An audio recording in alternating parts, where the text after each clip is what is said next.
The inheritance I received was from a friend of my grandma's. Basically, my grandma passed away when I was 4 years old. I have several pictures from when I was little where I am wearing crocheted cardigans that my grandma made for my sister and I. We still have these cardigans, but 25 years later they are not in the best condition. My sister found out she was pregnant with my niece and said that it would be really cute if I could make some more cardigans for her. I'm the only person in my family that crochets. I thought it would be a brilliant idea, and my mum and I looked through all my grandma's old things to try and find the pattern for the cardigan my sister really liked. Well, we couldn't find it, but my mum remembered that my grandma and her friend used to share crochet patterns, so maybe it was one of hers. We live in a fairly small town, so I reached out to some of the older members of the local church to see if they knew if my grandma's friend was still local or not. She would have been in her late 80s at this point, so there was a good chance she was still around. Well, I found her, and I gave her a call, and she invited me round for a cup of tea and to pick up the patterns. This was 5 years ago. Over the years I've visited her at least once a month. She has gifted me several of her patterns, as her daughters don't crochet. My mum and I have become good friends with her daughters. She has met my niece several times and I've crocheted various items for her great-grandchildren. She unfortunately passed away in January 2020. She left me a fairly large sum of money in her will, approx £25k. Her daughters were happy with this, as they said that I was a good friend to her and she had told them that she wanted to help me financially, but knew I wouldn't accept the money when she was still alive. Which is true. When I got the money I paid off some debt I had, paid off my sister's car finance, and put the rest in savings so I can look at getting a house in the future. My uncle, my mum's brother, has recently found out that I received an inheritance from this lady. He thinks I was being sneaky by not telling him that I got the money. He believes that the only reason I got the money was because she was friends with my grandma and she would have wanted the money to go to her 3 grandchildren, myself, my sister and cousin. I have received a letter from my uncle on my cousin's behalf says that they are going to take me to court for fraud and theft if I don't give my cousin his rightful share. It was recorded delivery, which was a little weird. Am I the idiot for not wanting to give him the money, even though I know part of the reason she left me the money was because I'm my grandma's granddaughter? Not the idiot. What does your cousin have to do with anything in this scenario? No relationship to the friend of your grandma. They are chasing after money, and I would look to lawyer up just in case. Like others have said, check and ask for legal advice on what to do. What do they mean by rightful share? It was specifically given to you, not them. Your uncle is greedy and poorly informed. The reason that letter did not come from a solicitor is because there is no legal recourse for breaking the will. He's attempting to get the money by threatening to sue. He's hoping the fear of a lawsuit will make you share the money. The mental gymnastics required to think the cousin deserves the money is Olympics level.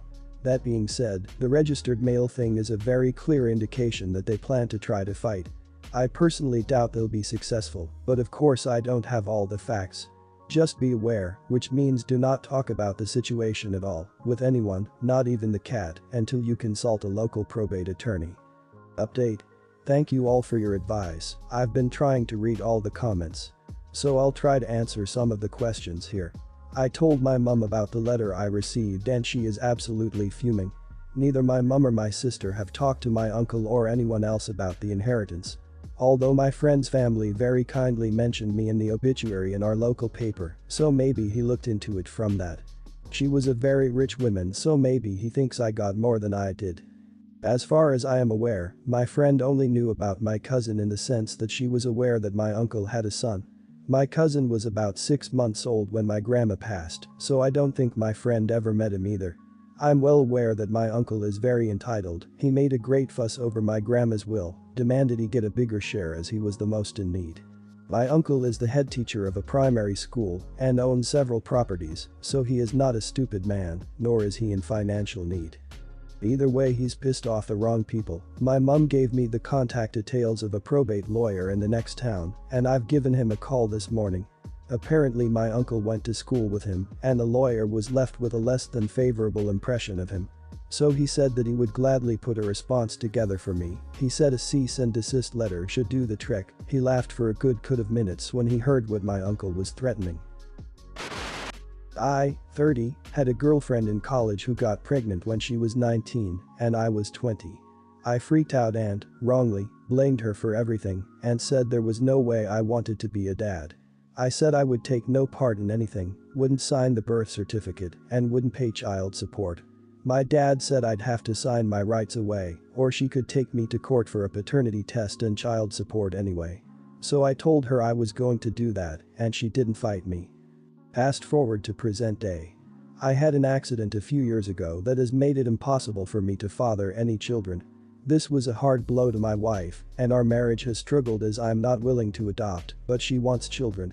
She knows I fathered a kid when I was younger, so I thought I'd contact my ex about seeing them, and maybe my wife would be happy in a stepmom role. My ex said no, and when I protested she basically told me tough luck. I said they were my kid, and she said actually he's not. I signed my rights away, so I had no children as far as the law, and she was concerned. My kid has a real dad and a life, and I've never been part of it, and I never will be. I was so angry I started yelling about taking her to court for custody, and she wished me the very best of luck in that endeavor and hung up. I was venting to my brother, and he said no judge worth his weight in salt would give me custody or even regular visitation after a decade of no contact just because I suddenly found myself sterile and wanted to appease my wife. I didn't want a kid, so I don't have a kid. He also said I'm not treating him like an actual person, and did I even once stop to consider the fact he wouldn't even know who I was, only that he'd been forced to go stay with someone who didn't want him. I got upset and stopped talking to him. I shouldn't have threatened to go for custody and I admit that, but people are acting like I've done the worst thing ever by even contacting my ex, so I thought I'd ask, am I really such an idiot? Yep. You are. You were the idiot and you still are the idiot. You bailed on your kid. Now your wife wants one and your thought process is, I have one in storage. You don't want your first child because he's your child and you want him for him. You want contact to appease your wife because you've made the executive decision that you don't want to adopt. You are the idiot in so many ways, both past and present. Seriously. She's right. You had your chance to be a father and you chose to reject it. You don't get to reject your child and then drop back into their life when you feel like it suits you. The fact that you care more, actually solely, about your own feelings than how this would affect your child pretty much shows that you aren't a real father. You are the idiot to infinity and beyond. Listen to your brother, cause he's not lying. That child is not a solution to your self-made problem, they are a person. With a life. You choose not to be a part of. You already have a solution to being childless, and that's adoption. I assume you don't like that the kid won't be a blood relation. Even bigger idiot. Another solution is have your brother donate and have your wife carry. But most importantly, before anything, get your head out of your butt and get some therapy. My friend Laura, a mom of 4 children, 3 boys and the youngest being a girl. Her and her husband continued having children after the first boy because they desperately wanted a little girl and were willing to have up to 6 children to do that. They consider themselves lucky for only having to have 4. Ages 10 to 1-year-old. So, Laura is stay-at-home mom and I work nights. When I get off I'll help her a few times a week. Going with them to the park, took the boys to a local Renaissance fair, so Laura would have time to herself with the baby, laser tag, etc. I enjoy doing these things, and they've often said that they think of me as their aunt. It means a lot to me because I don't have children. The oldest boy is starting middle school at a slightly younger age and came to me for advice. I'm proud of everything he said, but asked why he didn't have this talk with his mother, and he said that she was more preoccupied with a baby girl. Later in the day Laura and I are relaxing, and I tell her the boy's issues and advice I gave, and she was irritated and asked why he didn't have that moment with her. I reiterated what he said and told that it's understandable that a baby need a bit more of her time. She was visibly hurt and asked me to be completely honest with what I thought about her having multiple children. I was honest and told her I folded selfish. She had 3 perfectly healthy boys in hopes that one would be a girl she could have adopted, and instead her husband works 2 jobs 50-hour weeks to support them, but I also know that it was his choice to do this as well. She was fuming, told me I would never understand unless I was mother, and that she could never love a foster or adopted kid as much as her own. This made me cry because I'm foster kid that aged out of the system and she's aware of it. She called me an idiot for that and told me to leave. It's been about a week and she's called me multiple times and left voicemail apologizing, saying that she really needs the help with the boys. I feel like an idiot, I love them, and I'm happy they were born and feel like crap if I implied otherwise, but I'm hurt that I wasn't cared for a child and that there are so many others that won't have the chance because of that mindset. Am I the idiot? Not the idiot. You were asked a question and answered it truthfully. She wasn't prepared for your answer, but that is not on you. She also reacted terribly and is calling you now for help, which makes me question her reasoning for the apology. Does she genuinely not believe what she said in the moment, or is she drowning in children and needs you on her side? Your friend asked you to be honest and then got pissed when your honesty didn't match up with what she wanted to hear. Then she doubled down on her idiotness by taking a jab at your personal history, knowing it would hurt you. And then to have the nerve to try and get you to come back because she needs help with her children, that's some bullcrap. If she would have prefaced her apology as not wanting to lose you as a friend and she feels terrible about how she hurt you, that would be understandable. But she's basically apologizing because she lost her free babysitter. Not the idiot. She asked for your honesty and you gave it. She's upset because deep down she knows you're right. Now she's apologizing because she needs your help. She sounds like a user to me. In addition, she's jealous of the time you're spending with the boys, even though she's been ignoring them for the baby girl. The boys feel it too. Yes, she is selfish. My 27 wife, 26, and I have been together since 2012. We started dating young and got married at 23. It was the greatest decision of my life. She means the world to me and then some, and I love this woman. We've helped each other grow over the years, and about a year ago we decided to start trying for a baby. A year later and no luck.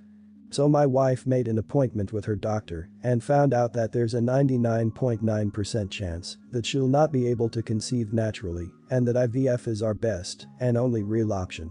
So we started looking into the cost of that, and we cannot swing it with our own money. We just bought a house together. We don't have any extra spending money, though we both have great jobs. So, I decided I'd go to my mother and ask her if she would pay for it or loan us the money because she paid for my older sister to have IVF done 2 years ago. She laughed in my face. Told me she only paid for my sister's because that's her real daughter and that my girlfriend should ask her mom. She knows she passed away. She was being a smart butt. She suggested I find another wife that has a working reproductive system. Keep in mind, my parents are very wealthy people. I know they can afford it and it wouldn't make a dent in their wallet. They just don't want to help us. She's always had some personal vendetta against my wife, dare I say it's because she's not fully white. So I told them I was done with them, that the comments they made were disgusting and that they should be treating my wife like she's their daughter. That this is for me as well, and that it's bullcrap. Family friends are now siding with my parents, saying that they understand why she'd pay for my sister's IVF, but not mine and my wife's. Am I the idiot for cutting them off for refusing to help us when they helped my sister? Not the idiot. Your mother sounds like an idiot if you don't mind me saying. Laughing in your face, commenting on the fact that your wife's mother has passed away, telling you to marry someone working, those are some pretty nasty comments. And if she paid for her daughter, she should also help her son out. Your mother sounds horrible. This isn't the only reason you're cutting her off. The way you describe it makes it seem like she's generally fairly heartless. Snide remarks about dead parents aren't funny. Telling you to find a wife with working reproductive system is abhorrent. Regardless of paying for IVF or not, if your mother is how you describe her, then cutting off her toxicity seems best. Your mum is rude as hell and should really help if she can. However, if you've bought a house and have good jobs, then you can afford it yourself eventually. You manage to get the money together to buy a house which isn't cheap, so even if it takes a year or two, you will be able to afford it, then you don't have to have anything to do with her. I, 52, have one son, 17, and one daughter, 30. My daughter graduated from her local university with a master's degree in business and has a small startup that has grown quite tremendously. She is engaged and the major breadwinner in her relationship, which makes me quite proud. My son, on the other hand, he is less academically interested. Throughout high school he wanted to take only art and music courses. I didn't allow him to, and unfortunately had to resort to the my house my rules. However, he says now that he is going to university, he doesn't have to listen to me and that he'll move out to one of his friends if I try the my house my rules crap as he calls it. He says that he is going to an art university and that he has already sent out applications to several and gotten offers. So, I did the only thing I could, revoking my offer of paying for his university. It breaks my heart, but I feel like I have no choice. I told my son that either he gets a degree that will enable him to have a good chance at getting a job he can live off of, or he can find some other way to pay. My son was understandably pissed when I told him this. He called me a horrible father and stormed off to his room. Before you flood the comments with "you are the idiot," hear out my reasoning. I did the same thing my son wants to do, got an art degree, against the wishes of my parents. I was young and excited, but it was not to be. Art and music weren't paying my bills, and I got into astronomical debt. Then I was evicted from my apartment and I was homeless for a year. I had to drag myself back to my parents and beg them to pay for me to go to university again, this time to get a business degree. I got one, graduated again, and got an office job, and worked hard until I got promotions. Then I met my late wife, and we had the kids. So you see, I just don't want my son to make the same mistakes I did. I want him to be able to hold his head high, knowing he can pay his own way and start a family if he so pleases. I don't want to be controlling, but he needs to put his head on straight and do what's best for him. So, am I the idiot for this? You're the idiot. You're controlling and it sounds like you've been this way for a long time. It doesn't matter that you failed at your art career. Maybe he'll succeed, maybe he'll fail. But being forced to study something he has no interest in won't help him, and having to take on a bunch of debt to follow his dream also won't help him. You're in the process of destroying your relationship with your son just because you think your limited life experience makes you the expert on everything. I love the end. I don't want to be controlling, but you are being very controlling. You're the idiot. Let him pursue his passion. If he fails and didn't listen to you, then he has to pay his own way. If this is how he wants to spend his one free try, let him. And based on your wording it sounds like you love your daughter more and show it. Be careful because you may lose him either way.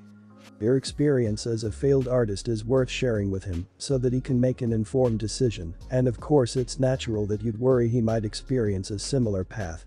But there are people who lose a fortune in the business world, and that didn't affect your willingness to pay for your daughter's business degree. As long as your son understands he gets one chance to spend the money you saved up for his university, if he chooses to spend it at art school, that's a valid and awesome choice. Artists rock.